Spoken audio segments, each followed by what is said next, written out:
안녕하세요 여러분.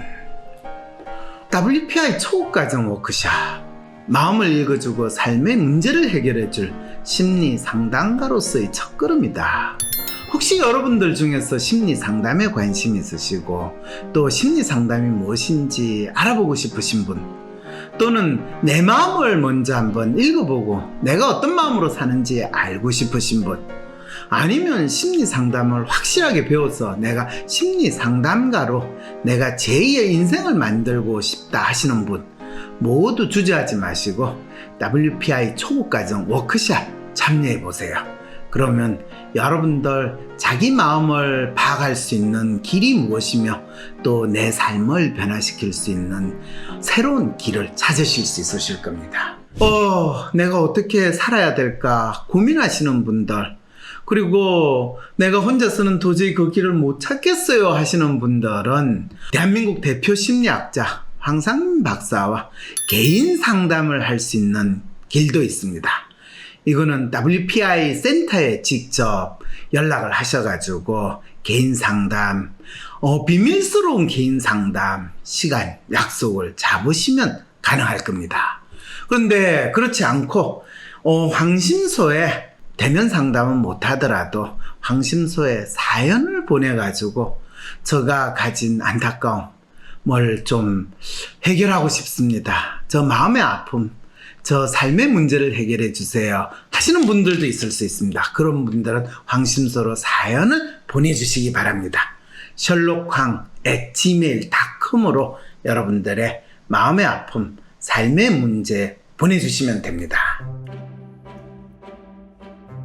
WPI 심리상담에서는 내담자의 아픈 마음을 읽어주며 자신의 삶의 문제를 분명하게 파악할 수 있도록 해줍니다. 아픔의 정체를 확인하면 명확한 해결 방법을 찾을 수 있답니다.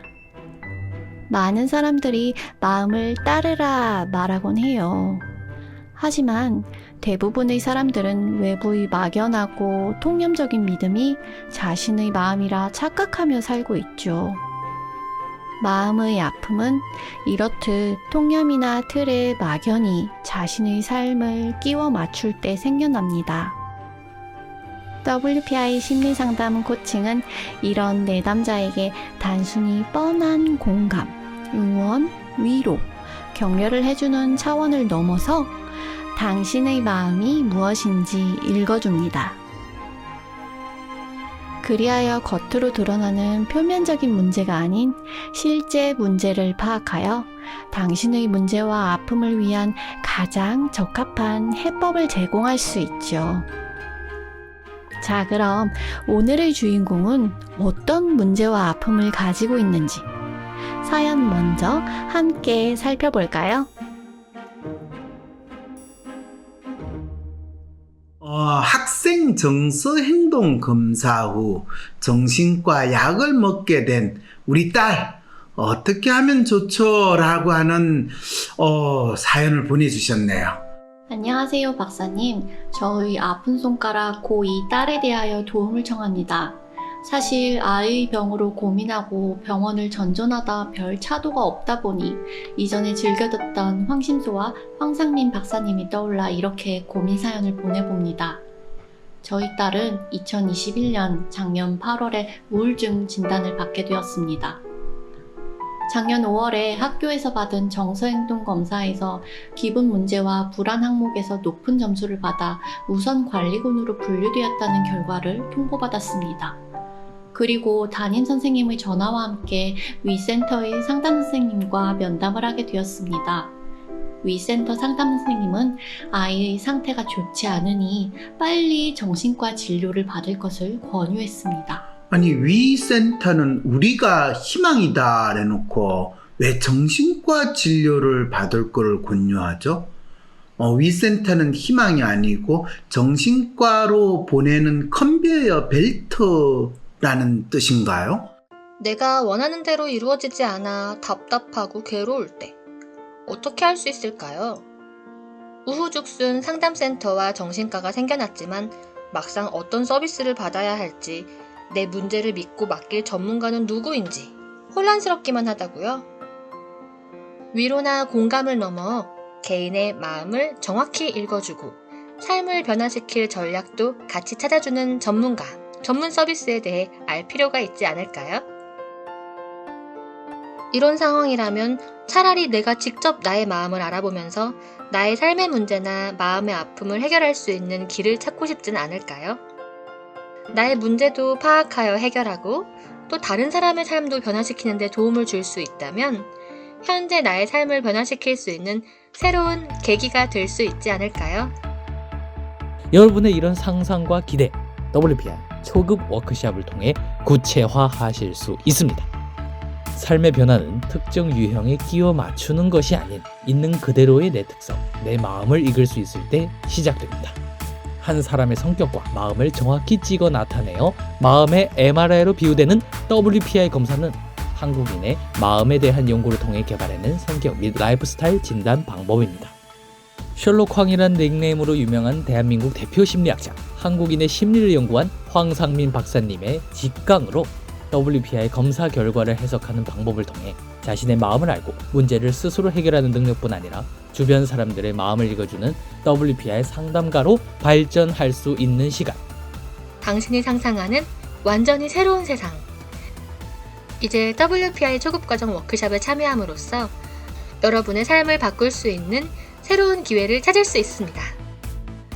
온라인 교육 시대에 새롭게 바뀌어진 WPI 초급과정. 온라인 원격 교육으로 누구나 쉽게 참여할 수 있습니다. 신청하세요. WPI 초급과정 워크숍. 강의 구성은 이렇습니다. 오전에 WPI 상담 코칭 과정 소개, 인간의 성격과 WPI 성격 구조에 대한 이해. 오후에는 멘토와 함께하는 조별 토론과 WPI 상의 5가지 자기평가 유형에 대한 이해. 그리고 황 박사님께서 직접 참가자들의 프로파일을 해석해 주시고 내 사연에 대한 1대1 원포인트 레슨까지 받으실 수 있습니다. 삶의 문제와 마음의 아픔을 해결하고 싶다면 진짜 문제를 찾는 방송 황심소. 무엇이 문제인지 모른다면 어떤 답도 정답이 될 수 없습니다. 진짜 문제를 찾는 방송 황상민의 심리상담소. 위센터는 희망이 아니고 정신과로 보내는 컨베이어 벨트라는 뜻인가요? 그렇게 하여 작년 8월에 위센터 선생님이 추천해주신 정신의학과 의원에서 BGT, HTP, KFE, K-위스크, CAT, 스트로프 검사, 스테이, ITCI, KCBCL, AMT, SMP4, CAPS, KSDA 등 무려 10가지 이상의 다양한 심리검사를 했습니다. 신기한 것은 그 여러 가지 검사 결과를 정리한 심리평가 보고서인데요. 신기하게도 마지막 5번 진단적 인상 및 재현이라는 항목에 I에 대해 메이저 디프레시브 디소더, 싱글 에피소드, 마일드라고 영어로 표현을 해놓았더군요.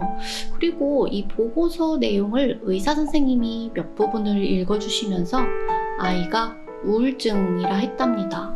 그러니까 아이를 따로 특별하게 아이와 대화를 나눈다든지 아이의 몸 상태를 살펴본다든지 그런 것도 없이 이 심리사가 작성한 보고서에 진단적 인상 및 재현이라는 요거를 보고 우울증이라고 진단을 했다는 거네요. 아휴, 정말 엄청나게 많은 검사들을 했네요. 그런데 정말 신기하죠? 정신과 의사 선생님은 환자가 아니라 이 보고서를 보고 우울증이라 진단했다는 것이요. 의사 선생님은 직접 아이에 대해 살펴보고 판단하는 과정조차 생략해버렸다는 것이죠. 그렇다면 이 진단은 의사가 아니라 임상심리사가 내린 진단인 것인데, 그런데 또 진단은 의사만이 할 수 있다고 되어 있거든요. 그런데 의사는 본인이 직접 진단을 안 했단 말이죠. 그런데 어쨌든 사연을 보내오신 어머니는 임상심리사가 쓴 보고서를 의사가 읽고 우울증이라 진단하는 것을 듣고 아이가 우울병에 걸렸다고 믿게 되었어요. 아이는 정서행동특성 검사를 통해 학교에서부터 정신병 선고를 받고 임상심리사는 정신과 의사 대신 보고서를 통해 정신병 진단을 내리는 희한한 상황. 적어도 이 아이의 경우에는 분명히 그렇죠. 어떻게 이런 일이 벌어지게 된 걸까요? 그 이유를 알기 위해서는 정신의학이라는 분야와 정신과 의사라는 직업이 생겨난 짧은 역사에 대해 살펴볼 필요가 있답니다. 18세기까지 소위 광인들은 가족들에 의해 돌보아졌습니다. 그리고 19세기에 이르러서 정신병자 수용소가 등장하게 되었죠. 역사적으로 정신과 의사의 역할이란 수용된 광인들이 미친 행동을 하지 못하도록 보호, 감독하는 것이었어요. 제1차 세계대전 이후 수용소는 광기 환자와 치매 환자를 가둬놓은 거대한 창고가 되었고 대중으로부터 혐오의 대상이 되었습니다. 정신의학의 역사, 광인의 수용소에서 프로작의 시대까지의 저자 에드워드 쇼터에 의하면 정신의학이 이런 오명을 피하기 위해 신경성이라는 용어를 만들어냈다고 설명합니다. 이 신경성 질환이라는 개념에 의해 20세기가 되면서 개인 의원에서도 정신과 환자를 받아들일 수 있게 되었죠. 신경매독의 열치료법, 수면연장요법, 쇼크요법과 혼수요법, 전기충격요법, 뇌엽 절제술 등 온갖 치료법이 난무하던 시대였어요. 지금도 그렇지만 1950년대에도 정신병 환자의 뇌, 신경계의 어디에서 문제가 생겼을 거라고 추측할 뿐 그들이 왜 미친 행동을 보이는지 몰랐답니다. 그냥 그들은 미친 듯이 혼자 떠들어대거나 뛰어다니는 행동을 할 뿐이었고 의사들이 특별히 이들에게 해줄 수 있는 어떤 처치는 없었어요. 그저 어사일럼이라고 하는 곳에서 남은 평생을 보호해주는 수밖에 없다고 생각했답니다. 좋게 말해 보호시설이지 사실상 수용시설이었어요. 이쪽의 입장은 중증의 정신병이 기본적으로 신경조직에 신체적 이상이 일어난 것이고 대부분의 다른 신경조직이 그렇듯이 치유될 수가 없다는 것이었어요. 그러니까 대부분 남은 평생 동안 보호를 해주는 수밖에 없다고 판단하는 거죠. 정신병 환자들을 가둬두는 것 외에 달리 관리할 수 있는 적절한 방법이 없었는데 우연히 1950년대에 클로로프마진이라는 약이 발견되었습니다. 군 병원의 외과 전문의였던 앙리 라보리는 환자가 수술 중 쇼크로 사망에까지 이르는 것을 어떻게 막을 수 있을까 고민하며 환자들을 진정시킬 수 있는 약물을 찾고 있었죠. 그는 기존의 약품에 항히스타민제를 첨가해서 클로르프로마진이라는 새 약품을 만들었는데 이것이 환자들을 진정시키는 데 상당히 효과가 있었습니다. 그는 동료 정신의학자한테 증세가 심한 정신병자에게 이걸 사용해보면 어떻겠냐고 권했습니다. 증세를 안정시켜줄 것 같았거든요. 그래서 처음으로 이 약을 정신분열증 환자에게 사용하기 시작했습니다. 이 약은 환자들에게 일종의 진정 효과를 일으켜 환자들이 더 이상 미친 행동을 하지 않게 되었고 마치 증상이 사라진 듯 보였죠. 정신과 의사들은 환자들에게 약을 사용하게 되면서 의사라는 타이틀뿐 아니라 정신의학 분야의 확립을 공고히 할 수 있게 되었고요. 1960년대에는 20세기 중반에 프로이드가 고안한 정신분석이 정신병을 치료해준다는 착각을 하는 상황이 만들어졌었지만 70년대에는 이것이 생물정신의학에 밀려나게 되었고 인지행동 치료가 등장하기도 했지만 이 역시 90년대 들어 더 이상 사용되지 않았습니다. 20세기 말 정신과 약물은 큰 유행과 함께 정신병 환자를 관리하는 방법으로 확실히 자리매김하게 되었어요. 치료란 병이나 상처 따위가 낫게 한다는 의미인데 낫게 하는 것이 아니라 증상이 드러나지 않게만 할 뿐이기에 엄밀히 말해 관리라 하는 것이 맞겠죠. 가볍게 사실 우울증이 오셔서 병원에 오신 분들도 사실은 완치라는 개념은 없어요. 조현병이든 정신과적인 이제 증상이든 일단 발병을 하면 이건 완치가 되지 않는다라고 생각을 하시고 그냥 고혈압이나 당뇨처럼 관리를 하는 질환이다. 이렇게 생각을 하시면 더 맞겠습니다. Neurosurgeon, 한국어로 신경외과 의사라고 불리는데요. 뇌출혈과 같은 문제가 생겼을 때 뇌를 직접 수술하는 의사입니다. 정신과 의사는 정신병의 원인은 뇌와 신경계의 이상에 의해 일어나는 것이라는 가설을 정설로 받아들이며 약물 치료를 통해 뇌의 신경을 조절한다고 주장해요.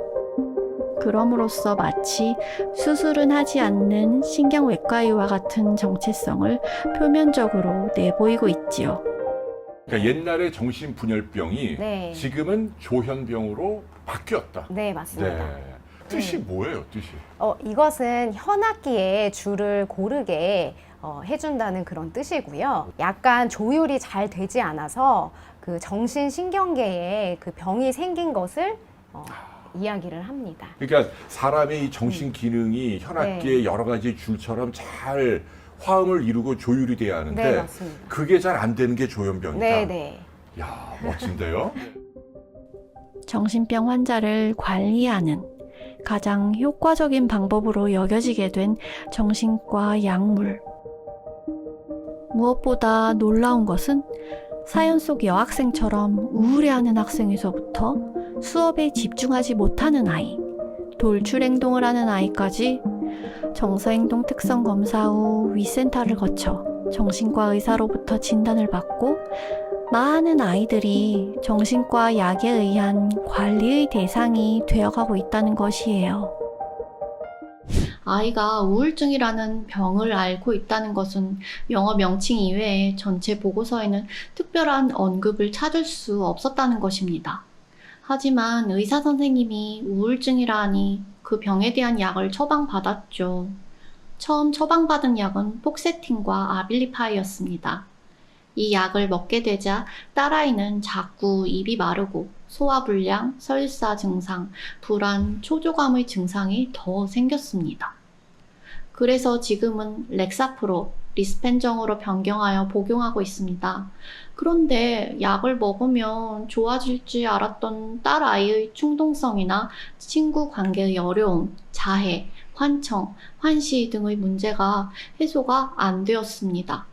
그래서 결국 처음 갔던 병원의 소견서를 가지고 올해 1월에 서울대병원 정신과 진료를 받게 되었습니다. 서울대병원의 의사 선생님은 아이를 정동장애라고 다시 진단을 하시면서 지금까지 먹고 있었던 약 용량을 2배로 올렸습니다. 이렇게 약 용량을 올린 이후 딸아이의 날뛰던 감정 상태는 조금 진정이 된 것 같습니다. 그렇죠. 네.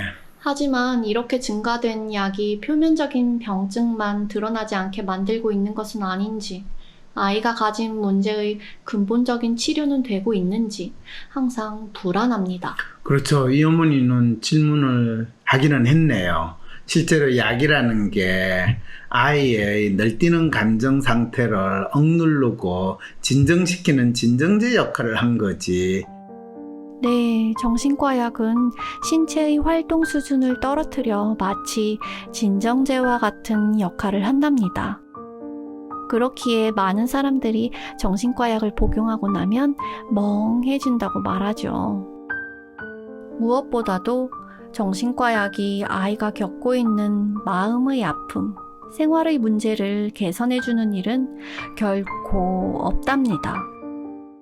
현재까지 병원과 연결된 상담센터에서 꾸준히 일주일에 한 번씩 상담 치료를 받고 있습니다. 하지만 무엇보다 아이는 가기 귀찮아하는 눈치입니다. 상담 선생님과 이야기를 즐겁게 나누는 것도 아니고 또 어떤 효과를 보거나 자신의 문제가 진전이 되고 있다는 느낌은 받을 수가 없다고 합니다.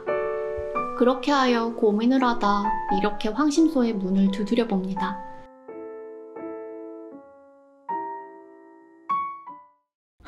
어떻게 해야 할지 모르겠어. 점이라도 볼까? 점보다 더 용한 검사 있는 거 몰라? 무슨 검사? WPI 검사. 내 삶의 해답을 원할 때 비과학적인 점이나 서주가 아니라 과학적인 검사 WPI에서 제대로 된 맞춤 해답을 찾아보세요. 검사는 황상민의 심리연구소 사이트에서 하실 수 있습니다.